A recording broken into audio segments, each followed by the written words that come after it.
অনেক দিন পর্যন্ত রাইড করার পরে নাম দিলাম হাঁফানি বাইক। কজ এই বাইকের হাঁফানি রোগের কোনো শেষ নেই। লাস্ট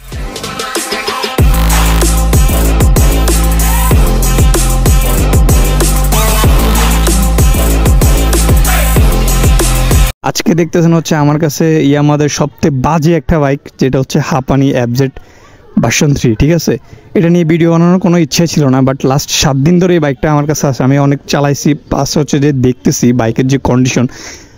যাই হোক, আমাদের গ্রুপের অনেকেই হচ্ছে যে বাইকটা রাইড করে।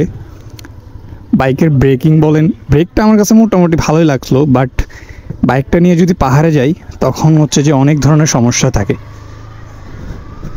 রীতিমতো প্রবলেম চলতেছে, একটু সাউন্ড হয়, প্লাস হচ্ছে পাহাড় রাইড করে আসার পরে বাইকের তো স্পিড 80-র উপরে উঠেই না টোটালি। ঠিক আছে, তবে আমরা কয়েকজন মিলে বাইকটা অনেক দিন পর্যন্ত রাইড করার পরে নাম দিলাম হাঁফানি বাইক।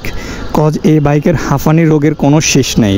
লাস্ট মোমেন্ট বলেন, ফার্স্ট মোমেন্ট বলেন, সেকেন্ড মোমেন্ট বলেন, যেই মোমেন্টে হোক না কেন হাঁফানি আর হাঁফানি বাইকের। ঠিক আছে, তবে চেষ্টা করব যে হচ্ছে যে বাইকটাকে ভালোভাবে সার্ভিসিং করে। তবে যত ভালোভাবে সার্ভিসিং করি না কেন কোনো উপায় নাই, লাস্ট পর্যন্ত তার হাঁফানিটা থেকে যায়। ঠিক আছে, তবে আমার মধ্যে আমি বেস্ট মনে করি যে R15 আর MT ছাড়া তার মধ্যে কোনো বাইকে আমার কাছে বেস্ট মনে হয়নি।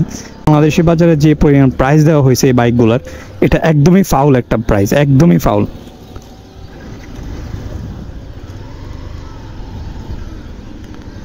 হাঁপানি নিয়ে হচ্ছে যে এই কথাগুলোই বলার, আর কিছু নয়। যারা এই বাইকটা নিতে চাচ্ছেন বা নিয়েছেন তারা অবশ্যই কমেন্ট করবেন, আর যারা নেবেন তারা অবশ্যই এই বাইকটা থেকে দূরে থাকবেন। সব কিছু জেনে বুঝে তারপর হচ্ছে যে নেবেন। ঠিক আছে, তার আগে কেউ এই বাইকটা নেওয়ার জন্য কোনো ইয়ে বলবেন না।